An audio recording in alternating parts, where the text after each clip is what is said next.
Most snake plant owners go years, sometimes decades, with the same plant on the same shelf, and never once see it do the one thing it is capable of doing that surprises everyone who witnesses it for the first time. What if I told you that the snake plant, one of the most popular houseplants in the country, produces flowers so intensely fragrant that they fill an entire room and drift through open windows into the night air? Welcome to Evergreen Garden. Today we are covering the mystery of why snake plants bloom. Subscribe and let us get into it. 1. The flower most snake plant owners never see. The flower that a snake plant produces looks nothing like the plant itself, emerging as a tall central stalk covered with clusters of small, tubular, greenish-white to pale cream flowers that open in the evening and release one of the most intensely sweet fragrances of any common houseplant. A scent most people compare to honeysuckle or vanilla, filling entire rooms and carrying through open windows into the night air in a way that makes you stop and look around, trying to figure out where it is coming from. Most people who have kept snake plants for years are completely unaware that blooming is even possible. The plant is sold everywhere, written about everywhere, and described in virtually every growing guide primarily as an air-purifying, low-maintenance, unkillable foliage plant. The flower is almost never mentioned in mainstream coverage because most snake plants kept indoors in typical American homes never bloom, and those that do bloom often do so at night when nobody is watching, producing flowers that last only a few days before dropping. The flower stalk can reach 2 to 3 feet tall on a mature plant, rising from the base of the rosette and producing flowers progressively from the bottom upward over 2 to 3 weeks. Some mature plants produce multiple stalks simultaneously, creating a fragrance event that people who experience it describe as one of the most unexpected things a houseplant has ever done to them. The botanical name for snake plant has been through a reclassification that still confuses gardeners and plant sellers. What was sold as Sansevieria trifasciata for over a century was reclassified in 2017 into the genus Dracaena based on molecular phylogenetic analysis, making the current accepted name Dracaena trifasciata. The plant belongs to the family Asparagaceae, which makes it a distant relative of asparagus. The flowers make complete sense once you know this. The tubular white flower clusters look structurally similar to asparagus flowers, which produce the same type of bloom on tall spikes from a rosette base.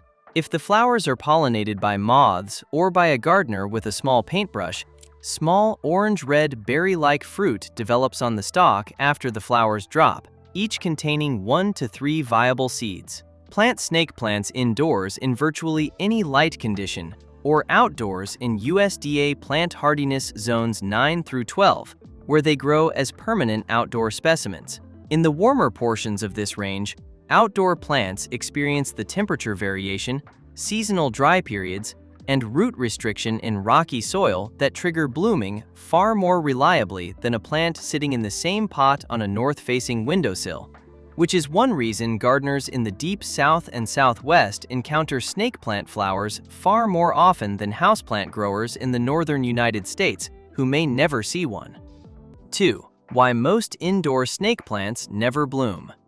The snake plant is not technically monocarpic in the way that agave or some bromeliads are, but individual rosettes do bloom once and then redirect energy to producing offsets rather than continuing to grow as a single expanding plant. The deeper reason most indoor plants never bloom at all is that the conditions required to trigger blooming are almost never created accidentally in a typical American home, and the most powerful trigger directly contradicts the standard care advice most people have received about how to manage this plant.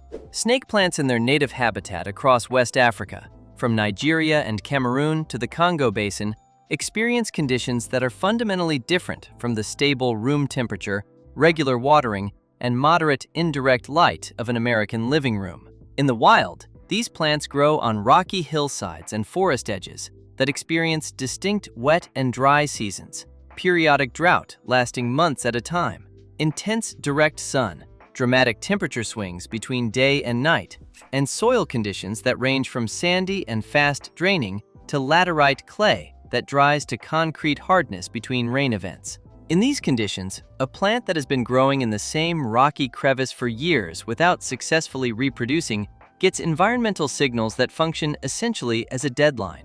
Conditions are difficult, resources are limited, and the message encoded in drought stress and mineral depletion is, reproduce now before conditions get worse. The plant responds by redirecting its energy away from producing new leaves and into producing a flower stalk. The indoor snake plant lives in a world without deadlines. The temperature never drops below 65 degrees. Water appears on a schedule. The pot gets changed when the roots look crowded.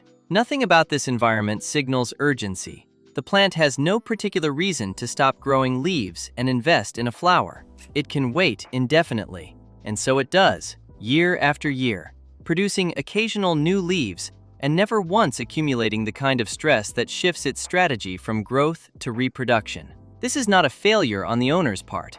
It is a consequence of treating the plant well. The better you take care of a snake plant by conventional houseplant standards, the less likely it is to ever bloom. 3. The stress trigger theory and what drives it. The stress bloom mechanism in snake plants belongs to a broader category of plant survival response documented across dozens of monocot and succulent species, in which environmental adversity signals the plant to abandon long-term growth strategies and invest its available reserves in immediate reproduction while resources are still present, producing the hormonal shifts that result in flower stalk initiation. This response is driven by changes in plant hormone balance, particularly the relationship between auxins, which promote vegetative leaf growth, and ethylene and gibberellins, which promote the transition to reproductive mode.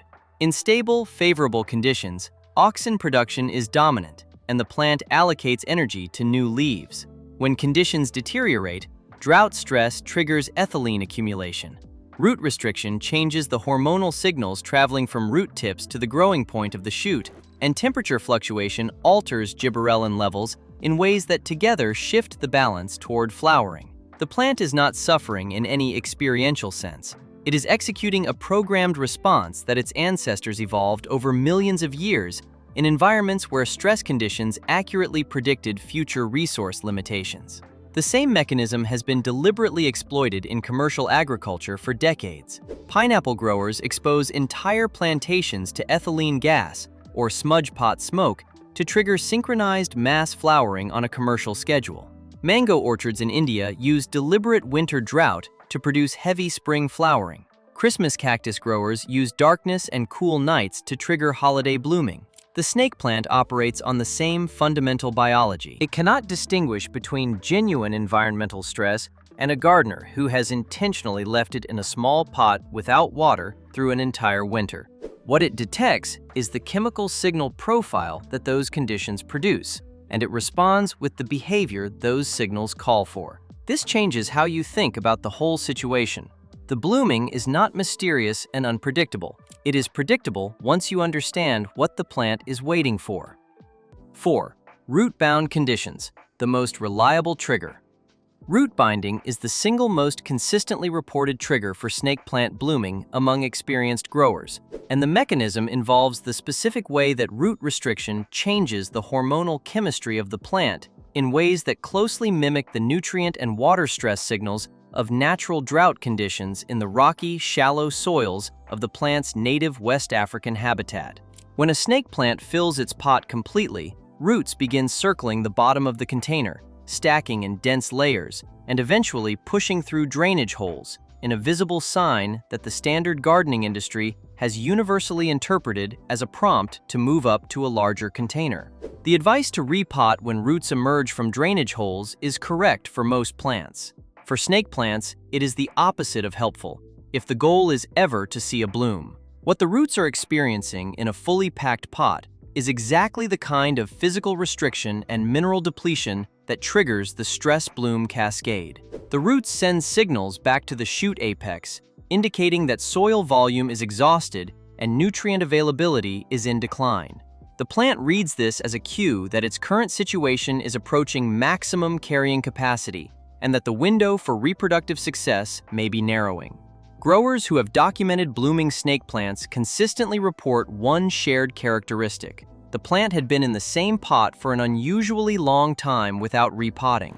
The typical account involves a plant forgotten in a corner for several years, with roots visibly escaping the drainage holes and a flower stalk appearing within weeks of rediscovery. The implication for gardeners wanting to encourage blooming is direct.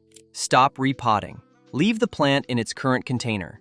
Let the roots fill every available space. Resist the urge to move it into a larger pot when the roots appear at the bottom. The crowding you are seeing is the plant beginning to calculate whether its situation justifies the energy investment of producing a stalk, and if you repot at this moment, you reset that calculation back to the beginning. In USDA zones 9 through 12, where snake plants can be grown outdoors in the ground, the most reliably blooming specimens tend to be those planted directly into sandy, rocky, or otherwise nutrient-poor soil, where root expansion is naturally limited by the soil structure itself rather than by container walls. 5. Drought, seasonal dry periods, and the winter rest. The second most reliable blooming trigger after root restriction is an extended dry period followed by resumed watering, a pattern that mimics the West African dry season to wet season transition that the plant's native habitat experiences annually, and that in the wild produces coordinated mass flowering events across entire hillside populations of snake plants growing in the same landscape. In West Africa, the areas where snake plants grow wild typically experience a pronounced dry season lasting 3 to 5 months, during which rainfall drops to near zero, temperatures rise sharply during the day, and the plants enter a period of minimal growth and maximum accumulated stress. When the rains return in spring or early summer, the combination of available water arriving after drought and the biochemical stress markers built up during the dry period triggers a widespread flowering response. Every plant on the hillside has been through the same dry period, and they all respond to the same chemical trigger of water resuming after deprivation. American houseplant growers can replicate this cycle deliberately. The standard approach is to give the plant almost no water from November through February, keeping the soil completely dry for weeks at a time during this winter rest period. Then resume normal watering in March as day length increases and temperatures begin to climb. This mimics both the dry season stress and the seasonal light and temperature cues that accompany the transition. The cool, dry winter period depletes the plant's immediate reserves, triggers stress hormone accumulation, and then the return of water, combined with warming temperatures and lengthening days, provides the specific combination of signals that in the wild reliably predicts the conditions right for reproductive success. Many growers who have finally gotten their snake plants to bloom after years of consistent care report that adding this deliberate winter dry period was the single change that produced results. 6. The night blooming secret and what the fragrance is for. Snake plant flowers open in the evening, release their full fragrance through the night, and close or wilt by the following morning, a blooming pattern that is not random or incidental, but is instead a precisely evolved pollination strategy targeting a specific group of pollinators that were waiting in the West African night for exactly this chemical signal. The primary pollinators of wild Sansevieria and Dracaena trifasciata are nocturnal moths, particularly hawk moths in the family Sphingidae, which navigate by scent in low-light conditions and hover at flowers in the manner of hummingbirds to access nectar from tubular blooms. The intensely sweet fragrance that snake plant flowers release at night is not a generalized attractant, but a highly specific chemical signal calibrated to the olfactory sensitivity of these moths. The compounds responsible, primarily linalool, benzyl benzoate, and related aromatic esters, are the same compounds that create the fragrance of jasmine and gardenia, which are also night-blooming moth-pollinated tropical flowers. The flowers produce minimal nectar and release essentially no fragrance during the day because no intended pollinators are active during daylight hours. And there is no advantage to paying the metabolic cost of fragrance production when the target audience is not present. Indoors, this night-blooming behavior surprises houseplant owners who have placed the plant in a bedroom or living room and wake to find a fragrance so intense it seems impossible that the small plant on the shelf could be producing it. People who experience it for the first time consistently report assuming a candle had been left burning or a diffuser had been switched on. The fragrance can be genuinely strong in enclosed spaces. Outdoors in warm climates, within USDA zones 10 through 12, snake plants growing near patios have been reported to produce a fragrance detectable from 20 to 30 feet away on still nights. The experience is one of the more striking things an unassuming houseplant is capable of, and it goes entirely unnoticed by most owners who would be amazed to know it was happening. 7. Cultural significance across Africa and Asia. Snake plant blooming carries specific cultural and symbolic meaning across the regions where the plant originated and was first cultivated, and the traditional interpretations attached to the rare bloom event reflect the plant's position in African traditional medicine, household protection practices, and symbolic systems that developed centuries before the plant was known to Western horticulture. In its native West Africa, and particularly in Yoruba traditional culture in what is now Nigeria, Sansevieria trifasciata was used for fiber, medicine, and spiritual protection for centuries before European botanical collectors encountered it.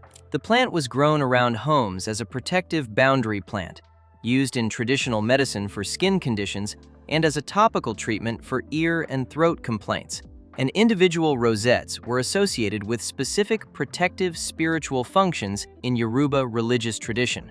The appearance of a flower on a plant growing at the threshold of a household was read as a sign of the plant's particular vigor and effectiveness as a protective presence. The bloom event was considered auspicious in a very direct sense. A plant that flowers is a plant that is fully alive and fully expressing its nature, which in the context of household protection meant it was functioning at full capacity. In Asia, where the plant became widely cultivated from at least the 17th century onward in China and Japan, blooming carries specific good fortune associations. In Chinese tradition, the plant is linked to beneficial energy in the home, and a blooming specimen specifically is considered a particularly active expression of that quality. In Japan, the plant is known as Tora no O, meaning tiger's tail, for the banded leaf pattern, and a blooming tiger's tail is considered a favorable occurrence. In contemporary feng shui, as practiced in the United States, a blooming snake plant is frequently cited as a positive sign. The cultural logic underlying these associations is not disconnected from the plant's actual biology.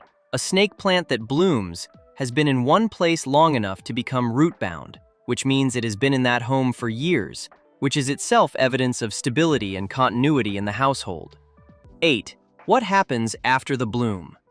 The blooming event is not a conclusion, but a transition, and what the plant does in the weeks and months after the flower stalk drops has direct implications for how owners should manage it going forward, how long they might wait before seeing another bloom, and whether the remarkable fragrance event they just experienced is something they can expect to see again.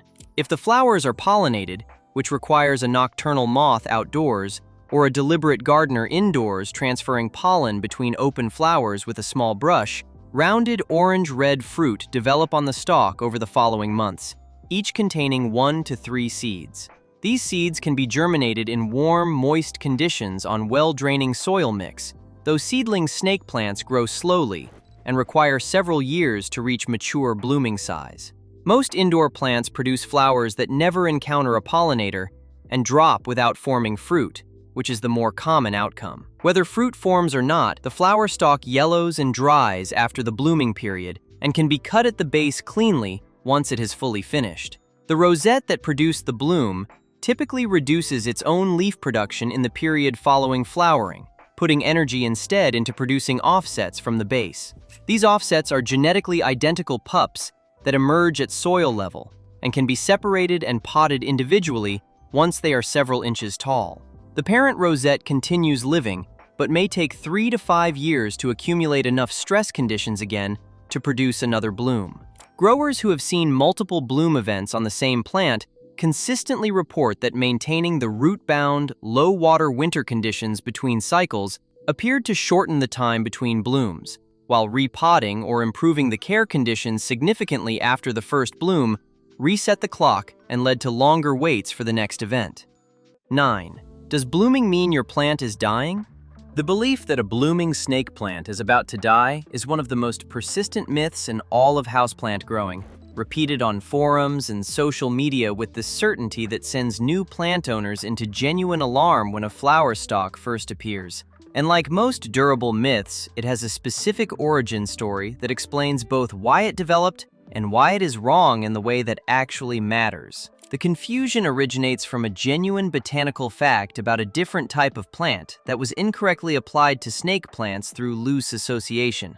True monocarpic plants, a category that includes century plants, many agave species, and various bromeliads, produce a single massive flower stalk once in their life and then die completely after the bloom cycle is finished. The dramatic flowering events of agave species, which produce 15 to 20-foot stalks before the entire rosette dies, have been widely documented and created a general association in gardeners' minds between unusual or spectacular flowering and impending plant death. Since snake plants superficially resemble some smaller agave and aloe species in their rosette form and fleshy leaves, the monocarpic death narrative transferred to them in casual plant culture discussions. And once an idea like that establishes itself in a community of gardeners, it tends to spread faster than the correction. Snake plants are not monocarpic. The blooming rosette does not die after flowering. What does happen is that the rosette redirects energy toward producing offsets afterward, which means it slows its own leaf production temporarily and can look slightly less vigorous for a season. If an owner does not notice the offsets growing at the base and sees only the reduced vigor of the parent rosette, the plant can appear to be declining when it is actually doing exactly what a healthy, successfully reproducing snake plant is supposed to do. The plant is not dying, it is parenting. It has done what stressed plants are genetically programmed to do, reproduced successfully, and is now supporting the next generation while recovering its own reserves before the next cycle begins. 10. How to encourage your snake plant to bloom.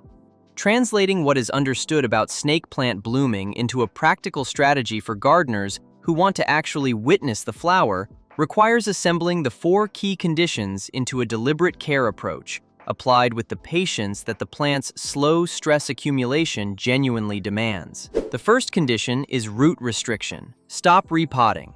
If your plant has not been in its current pot for at least 3 years, start counting from now.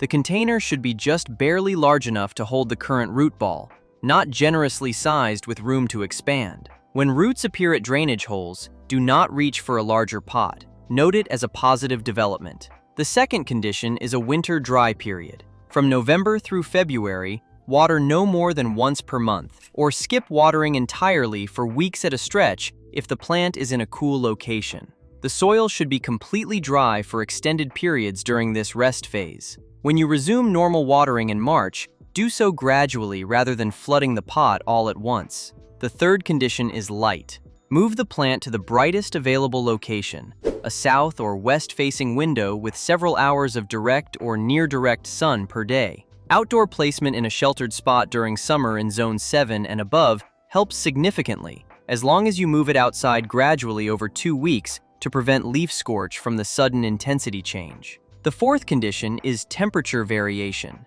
If your home runs at a consistent 70 degrees year-round, consider moving the plant near a drafty window in winter, where night temperatures drop into the 50s. These 4 conditions together approximate what the plant experiences in its native habitat as the dry season approaches its end. No single condition is likely to be sufficient by itself. The combination, maintained consistently over 1 to 2 years, gives a realistic chance of seeing the flower that most snake plant owners never know exists. When the stalk begins to rise from the base of the rosette, resist every urge to touch it, repot, or move the plant. Set it somewhere you can enjoy the fragrance at night. Then leave it exactly where it is. And that is the full story behind the mystery of the snake plant bloom. The flower almost nobody sees. The fragrance filling a room at midnight. The survival signal that evolution built into this plant over millions of years of dry seasons in West Africa, and that comfortable indoor houseplant conditions accidentally make nearly impossible to trigger. From the root-bound mechanism to the night-blooming moth strategy to the cultural significance across 2 continents to the death myth that sends owners into a panic when they should be watching. This is a plant with far more happening beneath the surface than its quiet reputation suggests. Leave it root-bound. Dry it out this winter. Give it some direct light. Give it time. Subscribe to Evergreen Garden for more every week. Give this video a thumbs up and tell us in the comments whether you have ever seen your snake plant bloom. We will see you in the next one.